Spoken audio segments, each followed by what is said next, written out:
This the chopper power. This the chopper power. This the chopper power. This the chopper power. This the chopper power. This the chopper power. This the chopper power. This the chopper power. Yes, sir. I'm Fattman from the Chop-Up Hour. Yo! Happy Halloween, man. Hey, I'm in the building with Neverfallenunder. Neverfallenunder, man. That's NFU. My bad, bro. My bad. It's on me. It's all good. G, I appreciate you for pulling up. You already know Fattman how to pull up. Man, hey, man. I want to start with, man, when you reached out to me, I saw you post on the page. Mm-hmm. And I had never seen you before. Okay. It told me, when I saw you post on it, it told me that people watching. A lot of people watching. You know, a lot of people don't click, they don't hit the button, so they be looking through your internet window and they don't say nothing. But you know they see it. But you don't acknowledge them because you don't know they was there. You came through there, looked in there, you ain't hit the button or nothing, I don't know you there. Right. You understand what I'm saying? That's with anything else, man.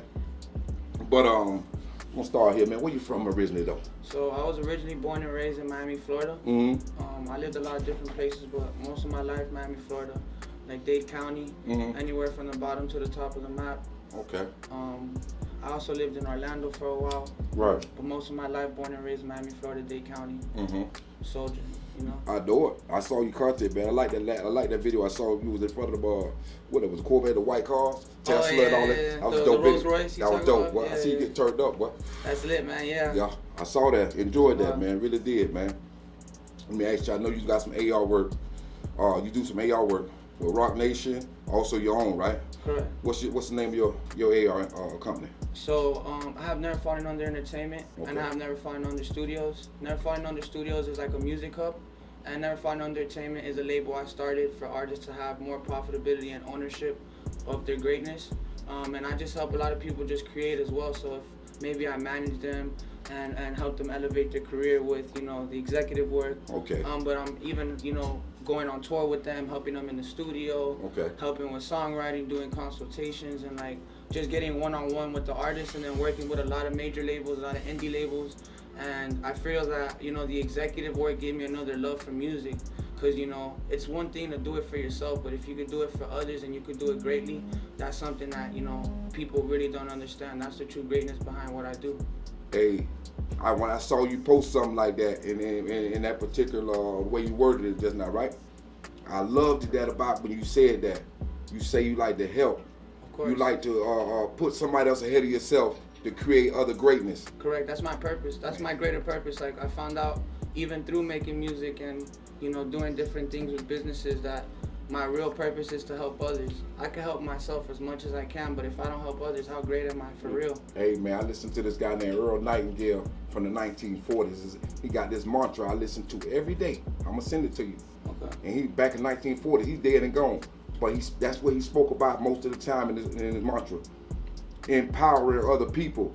Because what you don't understand, that come back to you, brother. Full circle. It come back. And you don't gotta do nothing for it to come back to you. It's organic. It's organic. You know, like natural. Even some artists that I've helped that have, you know, split to different ventures. I know the greatness I put behind them, so that greatness lasts forever. Right. It's a legacy. It really is, bro. And look, listen here. Everybody ain't gonna always come back and show the same love, but just know you paid it forward. 100%. Whether they stand on their square when they get to where they going at in their careers or whatever, whether they acknowledge you, it don't matter. You gonna get your payment because you paid it forward. You understand what I'm saying? Of course. So I like to draw gems, bro. And that's just what it is. And I like that about you. When I saw you post that, I said, damn, I'm on that. That's what I'm on. Yeah. This is what I do now. I'm paying it forward, bro. You gotta pay sometimes, you know, like if you wanna play, you gotta pay. Straight up. Especially in this music industry and in this business industry, if you're not paying, you're not playing. Straight up. And that's it. People always wanna say they wanna be in the game. You really on the benches. Straight up. We're not on the sidelines. We in the game for real.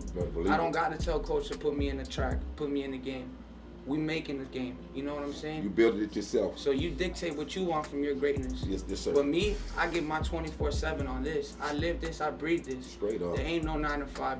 I mean, I respect everybody with a 9 to 5. I ain't saying it like that. Right. I'm just trying to tell you that this is what I live, breathe, and do. Straight up. Ain't nothing better than what I do. I love how I wake up every day. Damn. You know what I'm saying? Damn. And I help my people, I help my family, and every day I become greater through business, through music. So I'm blessed, man. Very important. I'm blessed. Man, amen. I love you. I love your spirit, brother. Thank I you, love man. your spirit, and I love what you bring to the game. You uplifting folks around you, and that's highly important, bro. You spoke about a studio. How long you had the studio now? I started with one studio. It was a smaller studio. It was in Doral. Okay. That was about a year in works. Now we've been in works with another studio that's been in collaboration with Mixed by Trip and Young Pablo. Okay. It's called Miami Recording Studios. Okay. And that's been in the mix for about professionally 6 months, 7 months. But we have so much great things coming with that. We have a rehearsal studio. We have 4 rooms. Okay. We have different programs and offering different things for different clients. So it's becoming more of like a music hub. Okay. For real. You know. Dope. I saw some footage of y'all in the studio. That's a very nice studio, by the way. Mixed by Trip. That's nice, man. Pablo. I mean, I love what you do. Y'all doing. Trippy's a guru. Trippy's a guru. I've been working with him since I first started my career as an artist. Right. Even before I was professionally an artist, I was working with him as an indie artist. Right. He knows how to just dictate sounds. He knows how to control the environment. He knows how to make a hit record. He knows how to, help me be the greatest me. Right. So every time now, when we got into these other ventures, I'm just so excited and, devoted to making more greatness because I'm like, we're 10 years strong. There's no way we could lose now. Straight up. There's no way. Straight up. They want us to lose, but we're winning anyways. Straight up. Straight up. Speak on that shit, bro. Speak on it. And like, as an executive, like, when we're putting all this stuff together, that's where the real juice comes too. Imagine we could get an artist recorded, get them distributed, put them on tour, get them a photo shoot, get them an EPK, let them know how to do this right. I mean, how do you lose when you came to the game with everything? You're going to do numbers on your interview, bro, because you got a lot of game. I had a lot of artists that came through here, man, as far as the AR. Let me ask you about the AR on the AR side, right? What exactly does the AR do? An A&R stands for Artist and Repertoire. Okay. And that's usually a division of the label where you scout talent, you help them with their records, you help them with their distribution. When they go on the road, you help them with that. So it's similar to a manager position, except it's different because a manager is more one-on-one with the artist, and A&R is basically, an executive of the label that would represent the artist and help foresee and advance his career. Okay. So that's what A&R, Artist and Repertoire, is really, And I'm an A&R executive, but I really started at the bottom of executive. Were you an artist first? Correct. I was an artist first, and I was just in the buildings like, hey, can I stay a little longer? Can I learn about this executive stuff? Be a student. You was being Correct. a student. No, and even when I was an artist, as not a student, then they were like, hey, listen, he's hungry, so let's try to keep putting him around. I've had a lot of A&R friends from the industry that have mentored me and been around me as an artist. Right. So now that they see I'm an executive and that I'm doing numbers, they're like, hey, let's make it make sense. Right. So like, the A&R has opened such a bigger gateway for the greatness as well, because I can sit at different tables, sit at different meetings, still have a different standpoint in the industry, but also be able to say, hey, listen, this record can't be cut. Gotcha. I'm sorry. You're my boy, but this sucks. Right. Like, this is the industry. Like, everybody wants to say, oh, it's business. Yeah, it is. It's not personal. So you feel Especially like you got an when it ear. comes to records. You got an ear when you hear them records. Oh no, I got an ear, I got a sound, I got a structure, and then my team helps me manifest the other side of it. Damn. How long you been with your boys now? Y'all, it's just y'all three, or is more to it? We have an extensive team. Okay. We have an extensive team. That's important. But my team in general, we've been going strong for I would say 5 to 10 years professionally. Okay. And we've done everything from the bottom to the top. I tell my artists, I tell some of even the people I work with, let's act like this is the last day we're ever gonna do this. Because if you don't want this as bad as I want this, I can't do anything for you. Exactly. I can help you, take you to the water, but if you don't want to drink it, it's not my fault, man. You run across that a lot? 100%. I've worked with a lot of major artists, a lot of indie artists where sometimes you gotta cut the rope. And it's not that you won't build another rope in the future, it's that sometimes that rope wasn't meant for that journey. Right. Sometimes you gotta just right. dissect, revamp. It's all about life, man, the circle of energy. So let me ask you, Ian, so as far as y'all far as your collaboration, you pretty much I know you got a lot of moving components inside of it, but as far as this here, knowing what's going on and the paperwork side of the game, let's say the paperwork, you the guy on the paperwork side of the game. As far as, because I hear some of the words that you're using in the AR world, are you the guy for your team that does that? I mean, I do some of it, but you know, there's a lot more people that help me with that too.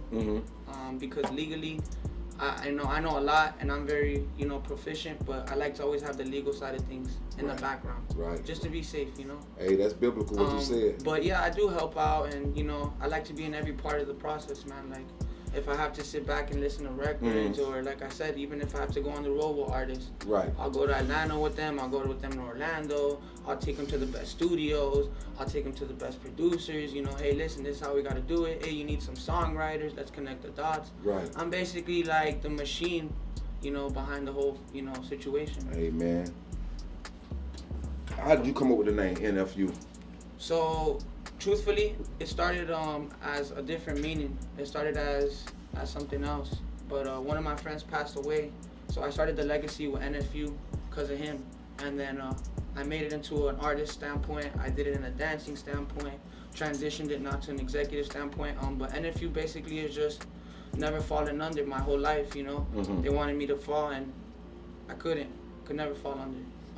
That just wasn't part of what I had to, you know, do or what I was meant to do. You know, my family and my legacy and everything that is behind me, as far as my background, I had to win. So there was no option of just being, you know, okay. I had to be great. That's what's up, bro. That's what's up, bro. You had a record, man. I was checking out on your IG, man. It's Gorgeous. Is that It's Gorgeous record? That's one of the labels I work with. Okay, It's Gorgeous. Okay, that's one of the labels. It's Gorgeous Music, yeah. Okay, music, yeah. I do executive work for them. Okay. Done a lot of EPK assistance. Done like 3 tours with them, 20 city tours, 10 city tours, and done a lot more things with them. Their label's located in Las Vegas. Las Vegas. Nevada. Okay, so you do a lot of traveling back and forth. Yeah, always traveling. And you know, New York, there, here, Atlanta, Miami. I'm always moving around. Creating friendships. Relationships. Let's say that. Yeah, let's say that. That's important, bro. Especially in that realm. There's so much going on, man. How hard is it to break a record? Is it hard to break a record? 100%. There's a lot of people, gatekeepers in the way to keep you from breaking a record? A lot of money, a lot of time, a lot of campaigns, a lot of people in the background. Even if you want to break a real record on radio, you better have 250K ready. And I'm talking about a real breakout. Like, you want to break it on real records. You really want to make, you know, it go crazy on the radio. The campaigns, the press runs, you know. Yeah. I think it's really intense right now to break a record. Don't get me wrong. If you have a machine, even if you're independent, you can still do it. But I'm saying, like, to break a record and to go to a universal standpoint with your music. A lot of payola. You have a lot of money, a lot of time, a lot of team. And you better know where to go, because sometimes you could put your money into the wrong resources and it won't go anywhere. So you better have the right resources. Right. I also saw that you're a writer as well. Yeah, I songwrite. I love songwriting. I songwrote for a lot of big artists, a lot of smaller artists, a lot of people in the middle. I don't really say no to anybody that wants my help with songwriting, because I just love creating with people. And I love them seeing the value of what I do too, as an artist, when I do get into that bag.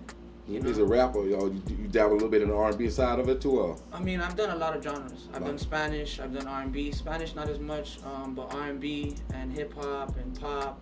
I've done a lot of genres. Monifa Jansen, she been on my platform. Monifa Jansen, I want to say she from a little place, a little country somewhere far off, man. She was also Miss America back when Trump was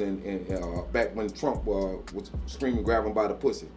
She was real shit. I ain't bullshitting. He said, girlfriend. You remember he said that shit, right? Yeah, I remember. But she had won back in the day, and she a Spanish artist. She don't do American music yet, but she's a dope artist too. Like you just say, you write for write Latin genre as well. Correct. And I thought she was pretty fucking dope, man. You spoke about being, we just spoke about it. You spoke about being in service. Did you recently have a birthday? Yeah, September 21st. Happy birthday, bro. Thank you, man. Happy birthday, man. It was lit. Yeah, what you did? I mean, we had a whole weekend planned. We had a studio party at the studio. Okay. We had an event at the lounge where we had like an artist showcase. Okay. We had a dinner party.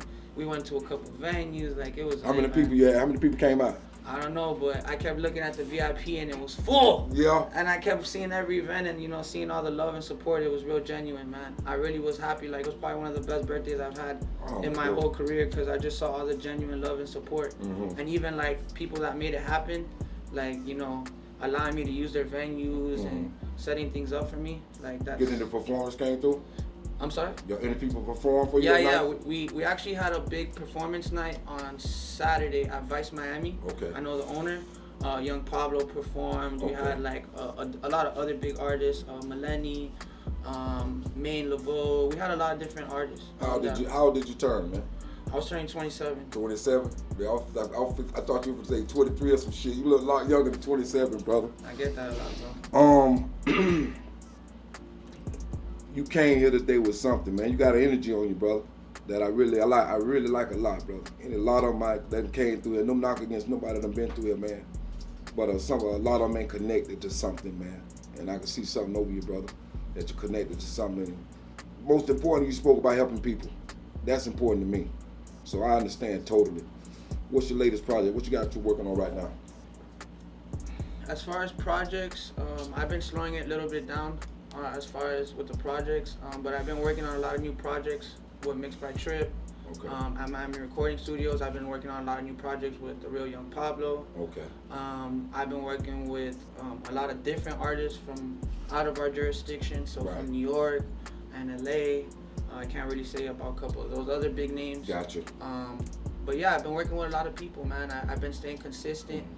I've been learning the business more every day too. Right. So, at least once a week, I try to sit down and not only study other A&Rs, but study other moguls in this business that have the impact that I want to make similar to. And I apply it in real life, man. And I just, like I said, every day I really love how I live, and this is what I breathe, man. Who are some of these ARs that you take pages out of their books? Biggest top three. First one I would say is Zoe Alicia from Epic Records, Senior Vice President of A&R. Pete Ganberg, EVP of A&R Atlantic Records. Okay. Because I know him personally. And I would say also. Yeah. That's the last one's the hardest. Hey, man. I would say L.A. Reid. Because L.A. L.A. Reid Reid has done a lot in the music industry, and he's worked with some people that I've worked with, and I've also seen a lot of, peer influence that he's given me too, but in my own direction. That's what's up. Shout out L.A. Reid. Every generation gonna do it different and somewhat, let's say not all the times better, but every generation gonna do it, try to top the last guy. So that's highly important, right, in this game you dealing with. Study and research. I mean, even in A&R, like as an A&R, a lot of my job is research, study, investigate. I need to know who's the hottest. I got to see who's on the radar. What are the DSPs looking like? Who's on the graphs? Where is it distributed? How many times was it distributed? What kind of merch do they have? Do they have an EPK? Who's behind them? Are they independent? Have they got a deal? Have they been on any publications? Where are they going? What's their direction? This is like every question in my mind when I just even meet an artist. Because I can diagnose that very quickly. That's overwhelming though for artists to hear all these questions. Yeah. They probably used to. So I don't throw it at them. I was gonna say I try to put it into like a blueprint, but if that's why too, like when artists come to me like, oh, I want to blow up tomorrow, I want to do this. No, you don't. Because if you really wanted to do this, you understand what comes into the business. 90% business, 10% talent. This is where the gems are about to come. Ready? If you want your business to do numbers, you also have to be doing numbers. Right. As an artist, you cannot want to be the next Future if you're not putting that grind, that time, and those numbers in like Future. Right. I understand that this day of technology and everybody thinks that, oh my gosh, I make it tomorrow. The real businesses, even with the labels and as an executive, why should we invest in this? Where's the greatness? Do we have to have some ownership because Right. he doesn't have enough Mm-hmm. juice? Mhm. Do we have to have a lot of ownership because this is a risk? Are we taking this educated risk? That's what the business is as well. You can't only just say, oh, I like him, he looks cool, or hey, his image matches the music. Right. Nowadays, it's analytics, research, study, investigate, see the artist one-on-one, see how they perform, see when they perform if they bring out a crowd, Right. where are they distributed, what do they know about the business, how do they handle business as a normal person. Right. Some of these artists don't even know how to handle business as a normal person. I'm sure. So how are you going to handle business on a music level statute where you can't just be to these executives, yo, any artist that tells me, yo, I don't even listen to them. Even when I'm on tour, I don't listen to them. Right, right. Or if they tell me something like of these natures, I brush it off because it's like, you don't know what the business Right. is. So why do you want me to put my time in business in you? Right, If right. you don't even value yourself enough to know what business you're in. Right. How did you land at the Rock Nation situation? So I started with them as an artist. Okay. And, I took a little break from working with them exclusively. Mm-hmm. But when I became an executive again, I knew a lot of people that were at the office from that time frame. Kind of invited me back, gave me a decent, I would say opportunity. Okay. And I also like the family feel that I get from them and how they treat me. And we just started putting in work again. And now it's also a lot more liberty and a lot more creative control on my side because they know, hey, listen, what he did as an artist is also going to match up what he's doing as an executive. Because as an artist, he was 25/8, not even 24/7. So as an executive, and now, like I said, I'm still hungry. Work ethic. I'll sit on planes, I'll sit on buses, I'll sit on trains. People will laugh and I'll be like, you know what? I go farther and I don't need a car. Straight up. My greatness will take me farther than any of you will ever go Straight up. without a vehicle. Straight up, bro. Because I really know what's coming into this. I've been in the music industry 10 to 12 years. I was dropping records when I was 15 years old. My first record hit 40K, and it was a remix. My boy, me and him were chilling at the crib the other day. He was like, hey man, like, what's going on? Like, yo, you're my brother. Like, that's you in the next level. You're going even crazier than me. Straight up. Feel me? Because I don't even, now it's like, I love what I do, but I love what he does. Because I get that fuel where I'm like, let's get in the studio right now. Straight up. Trippy, where you at? Trippy's like, yo man, I'm not gonna lie, I'm hearing the vibes, give me an hour or two. Right. But he's there. Right. And he's sacrificing too, from his side, his energy. Right. He has high energies. Every time we get in the studio, the vibrations are crazy. Right. It's like we don't have to force music anymore when we do make it. It's all organic. How many artists you currently working with? Managing and A&Ring, Yes, sir. 8 to 10. 8 to 10. Yeah. That's manageable. That for A&R. A&R got stacks of artists, I'm sure. It's a lot of work and it's a lot of emails and a lot of calls and a lot of, calendar dates and a lot of stuff, but it's worth it, man. Like I said, sometimes I get overwhelmed, but I find ways to exercise things better and to do better every time, man. So I just learn and I continue to just get better. And even traveling too, I found a schedule. Hey, I'll come to Miami these days, I'll do this, I'll do that, So it's also even a better understanding of my life and my standpoint. You got any female artists? I ain't mean to cut you off, Yeah, I've actually been working with Goddess Venus. Okay. She's from New York. Okay. She's verified. She's one of the biggest artists I think that I've worked with as well. Okay. And she's really from Brooklyn. She has a very dope wave. Okay. And she's very charismatic. She just released a single recently called Movie. Mm-hmm. And I've been helping her with it. But we're about to get her a distribution deal through somebody that's to be announced. But she's also going to be doing a big record deal this year. Mm-hmm. And I've been behind her since the Bronx, since her first record. Right. It's just we took time, and from me transferring from an artist to an executive, then we kind of broke that gap and started working really, really exclusively. But that's been like 8 months of me working with her back and forth, Okay. Love that, man. I was gonna ask you too, that Paid record. Is it called Paid? I seen on the footage you had shot, it had Paid came up first. Okay, yes. The Paid video you're talking about. Yeah, right. Correct. The visuals for it. Correct. That was dope. Thank you, man. Thank you. That was dope, bro. I see you got high energy, bro. Yes, man, and actually that day I shot 3 videos. Real shit. But Boogie Bags, so shout out Boogie Bags. That's my brother. That's the guy who shoot the camera guy? No, he's the one who supplied me with all the merch. Okay. But the video guy was Too Clean Media. He's the one that shot and filmed and put the drones up and did all the 3 videos for me. Oh, man. But yeah, that song actually I'm going to probably release soon because a lot of people have been giving me a lot of great feedback. I like it. I looked at it 3 times.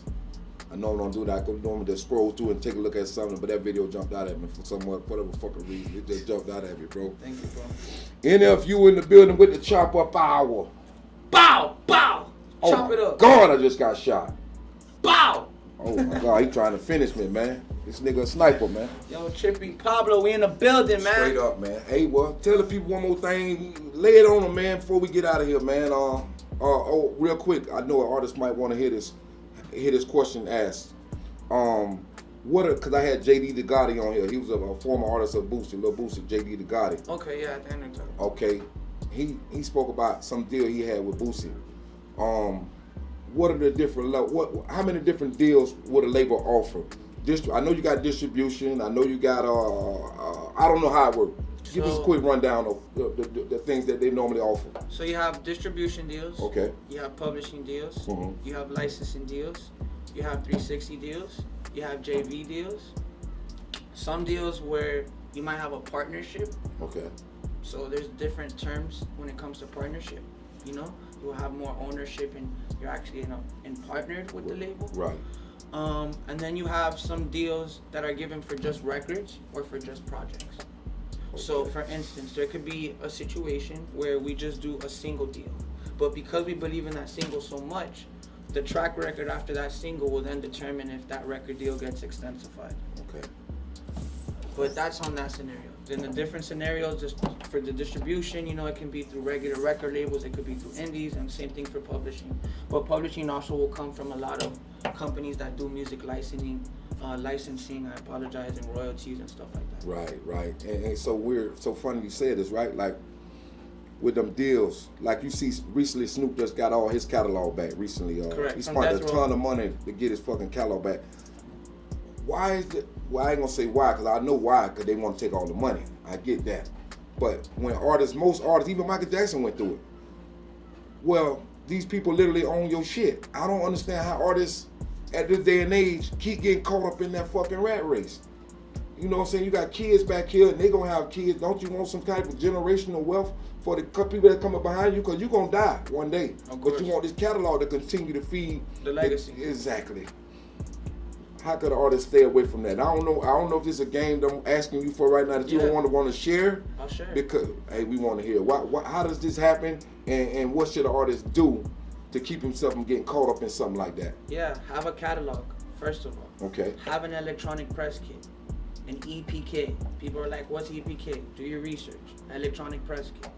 Okay. Make sure that you have enough analytics so when you come to the table, you can give a rough estimate of a negotiation due to your analytics. Make sure you have imagery, you have an audience, that you have a niche. So that way when you go to the label and you go to these labels, you know which direction you're going. Do not go to Capitol for a record that should be at Motown. Okay? That's just something that's free game right there. Right. Another thing, make sure you own all of your masters and your royalties. So when you go to negotiate that deal, you don't have to, pick and choose and strawberries and apples. No, we have everything intact. Now let's put this machine behind this and let's put this intact.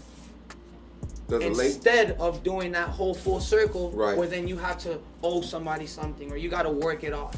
Okay. No, work it off already, owe it to yourself already. So when you go to the label and you get that deal, it's worth it for you. You have the creative control, the ownership, the masters, the royalties, the way you want to make your vibe sound right. Right. That's you. Okay. But don't come to the label where you don't have a lot to give or a lot to show or even a lot to, monetize off. Okay. Because you're not gonna do nothing. And even with the best A&R and with the best label behind you, you gotta make it make sense. If it doesn't make sense to the label, why are they gonna put a big budget behind you? Why are they gonna put you on that platform? You know how many people are getting on a distribution platform every day? You know how many people are onto the DSPs every day? Mm-hmm. So then you better act like it when you want to go and get this deal. And when you want to negotiate it, remember, in life, you don't get what you want. You get what you negotiate. 100%. Right. I agree with that. So I know what you're agree with that. negotiating and negotiate the right deal for yourself. Aside from having those couple things I just said, and you know, maybe like some high rankings and publications and press and all that other stuff and being on tour, but you know, do your business right, bro. Don't come to the label trying to ask for a favor, and that's what it's gonna look like if you don't have your chips in place. You get shitted on. Not only that, if not, then you get the worst deal, and then 3 years down the line, you owe the label $200K. Yeah, that's shitted on right there, basically, and you don't own your shit. And not only that, then you gotta tell somebody else, hey, listen, I made a record, and I'm never gonna get paid from that record, because I owe the record label this much, because I couldn't make a smart decision to say, hey, let me wait a year or two and let me renegotiate. Gotcha. You're better off as an artist. Here's another free game. Free gems. Give it to us. You're better off having a bunch of offers on your table than just having one offer. Because when you go to those other labels and you say, hey, look, I got multiple offers, you have more leverage over the labels. When you go to the labels with one offer, they're going to be like, ha, funny.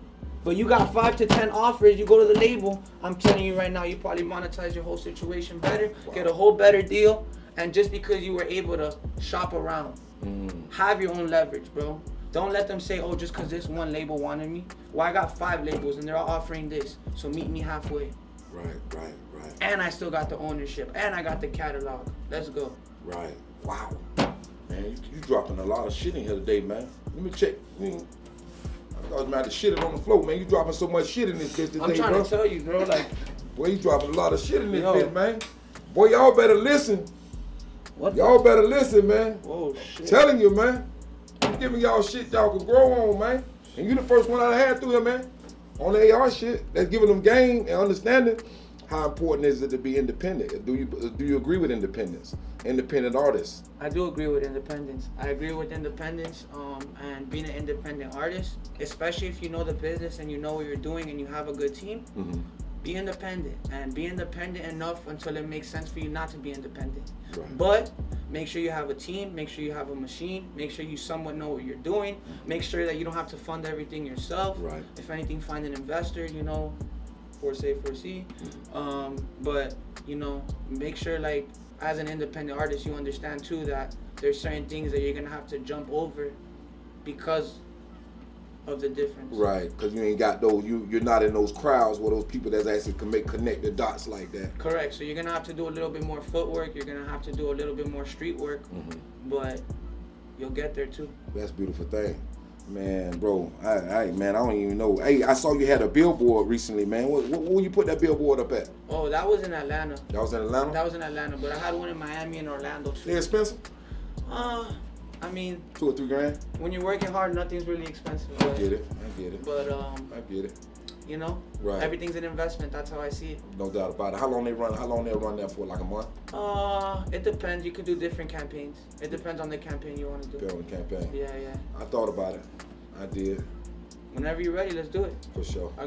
I'll make sure I handle it for you. For sure. You know what I'm we saying? Definitely could do something. We'll chop it up. Yeah. It's got to make sense, though. Like you just spoke about, shit got to make sense, though. Of course. End of the fucking day, you know what I mean? You ain't putting no money out there, putting bad money out there. Nah, I ain't rocking like that. Another thing, last gem before we go. Talk to me.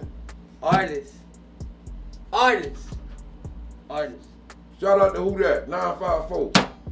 She was talking about guys like you, man. Artists. When you go and invest in your career, try to invest in the things that bring you the best ROI. I know sometimes when you go and invest in your career, sometimes you don't get paid right back, but always try to think of the ROI in your career when you're investing in things. Okay. Because sometimes I know a lot as artists, we go investor happy and we just invest a lot, but sometimes it's better to take educated risk and to take smarter steps with your career and your finances for your career. Okay. Especially at the start of it. You know? ROI. I'm green. I don't know ROI. what that mean? Return on your investment. Okay. Basically, if you're gonna go and put something, for instance, I'm gonna give you an example. If you're gonna go spend $5K on a project, okay, then make sure that at least you get somewhat of a return on your investment if you don't get the whole investment, so you don't go and waste a big budget that you could put into other things in your music. Right. So just smart investments and just know how to put your money and your finances with your music, because sometimes a lot of artists put their money into the wrong places. Right. And I know it's not always about getting money back, but for it to make sense in the long run, you have to start seeing some type of money and some type of, you know, flow, at least of audience, if not money and stuff, from your hard work. Facts. So, you know, that's Hey, it, man. That's pretty much it. NFU, bro. Tell these people how they can find you, brother. You already know what it is, man. It's your boy NFU. You can find me on Instagram at Neverfallenunder without the G. So NEVERFALLIN under. And you can follow the entertainment label page, which will be Neverfallenunder Entertainment, exactly how it's spelled, Neverfallenunder ENT, Neverfallenunder Studios. You can also follow my rental page and my rental business at All You Desire. And make sure you tap in with Miami Recording Studios and my family, Mixed by Trip and Young Pablo. I came here to turn up with Fattman, and I think we had the greatest interview of 2022. No cap. Whoa. No cap. Y'all heard what he said, man. NFU in the building with motherfucking Fattman from the chopper. Ow.